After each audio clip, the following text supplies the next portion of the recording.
एक बार नारद जी जा रहे थे तो रास्ते में देखे मोची एक जूता सी रहा था। नारद जी को देखकर मोची बोला, हे नारद जी, हमें भगवान कब मिलेंगे?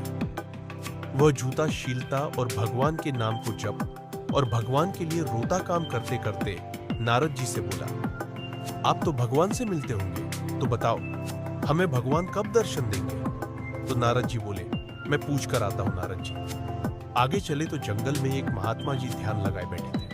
उन्होंने भी कहा, बताइए प्रभु, हमें भगवान कब मिलेंगे? नारद जी बोले, एक ही प्रश्न दो आदमी का है, जाकर अभी मैं पूछता हूं। नारद जी गए भगवान के पास।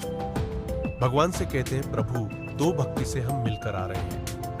भगवान बोले, अच्छा। नारद जी ने कहा, उन लोग ये चाहते हैं कि आप उन दोनों को दर्शन कब देंगे? तो नारद जी से भगवान जी कहे, जाओ दोनों से कह देना कि पीपल के पेड़ में जितने पाते हैं उतने जन्मों के बाद हम उन दोनों से मिलेंगे। और नारद जी आए। सबसे पहले बाबा जी के पास गए तो बाबा जी ने बोले, क्या कहा? भगवान जी ने तो कहा, नारद जी ने इस पीपल के पेड़ पर जितने पाते हैं उतने जन्मों के बाद आपको मिलेंगे।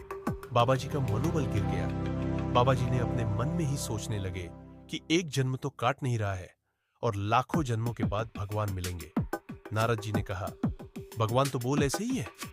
तो बाबा ने कहा, नारद जी, ये माला वाला आप लोग, अब ये हमारे बस का नहीं है। बाबा ने बोला, इतना इंतजार कौन करेगा? हमें तो लगा इसी जन्म में मिल जाएंगे। भगवान और चले गए। बाबा जी, नारद जी ने सोचे, इस ज्ञानी का जब यह हाल है तो पता नहीं मोची सुनकर क्या करेगा। नारद जी गए और मोची ने कहा, बताओ भगवान कब मिलेंगे? तो नारद जी बोले, इस पीपल के पेड़ में जितने पाते हैं उतने जन्मों के बाद भगवान तुमसे दर्शन करेंगे। यह सुनकर मोची पीपल के पेड़ पर चढ़ने उतरने लगा और नाचने लगा। नारद जी बोले, क्यों नाच रहे हो? मोची ने कहा, नारद जी, इतने जनों के बाद ही सही काम से कब? भगवान को याद तो है कि किसी भक्त को दर्शन देना है। यह सोचकर वह पेड़ पर चढ़ उतर रहा था और वह भगवान के भाव में डूब गया। वह पेड़ पर बार बार चढ़ने उतरने लगा।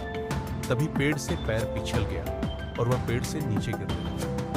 तुरंत भगवान प्रकट हुए और उसे अपने गोदी में भगवान रोकर लिए। नारद जी बोले, हे भगवान, आपने तो अभी कहा था इस पीपल के पेड़ पर जितने पाते हैं उतने जन्मों के बाद मिलेंगे, और आप अभी आ गए। आप हमसे झूठ बोले थे। नारद जी से भगवान जी बोले, मैं झूठ नहीं बोला था। इसकी भक्ति भाव और प्रेम ने मुझे मोहित कर लिया और मुझे मजबूरन यहां पर आना पड़ा। तो कभी भगवान को भी मजबूर होना पड़ता है। भक्ति के आगे